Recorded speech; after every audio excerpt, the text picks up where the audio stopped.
नमस्कार दोस्तों, आज एक बहुत ही इम्पॉर्टेंट टॉपिक पे बात करने जा रही हूँ।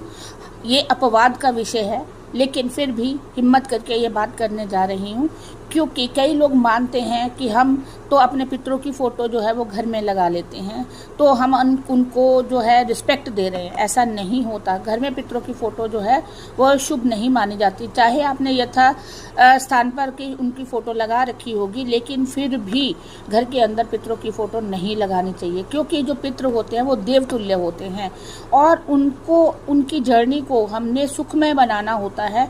सुखमय बनाने के लिए उनकी फ़ोटो के ऊपर धूल जमी होगी, उनको हम भोजन अर्पित नहीं कर पाते, उनके आगे दिया नहीं लगा पाते, तो हम उनकी रिस्पेक्ट नहीं कर रहे, उनका अपमान हो रहा है। जैसे ही किसी व्यक्ति का अपमान होता है या उनकी जर्नी जो है वो सुखमय नहीं होती है, तो वो हमेशा हमें श्राप देते हैं और हमेशा हमें अच्छे मन से आशीर्वाद उनका अगर चाहिए, आपको आप चाहते हैं कि उनका आशीर्वाद हो, तो आप अपने घर से पितरों की फ़ोटो को हटा दीजिए। दूसरा, अमावस वाले दिन या संक्रांति वाले दिन उनके नाम का ही, पितरों के नाम का ही भोजन कराइए। किसी पंडित को यथाविधि से पूजा करवाइए। पूजा करवाने के बाद, भोजन कराने के बाद वस्त्र दान कीजिए, दक्षिणा दीजिए। अगर आपके घर के आसपास कोई पंडित नहीं है तो आप गौशाला में जाकर के गाय को हरा चारा खिलाइए, जिससे कि 33 कोटि देवता उसमें विद्यमान है और उसमें पितरों की भी देवता जो हैं वो उसमें विद्यमान होते हैं, तो पितरों तक खाना अवश्य पहुंचता है।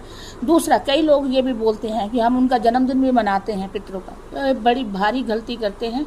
इसी वजह से उनके घर में कलह क्लेश, सुख शांति, मानसिक तनाव रहता है। कई बच्चों की तो शादियां तक रुक जाती हैं, कई बच्चों के तो घर में बच्चे औलाद पैदा नहीं होती।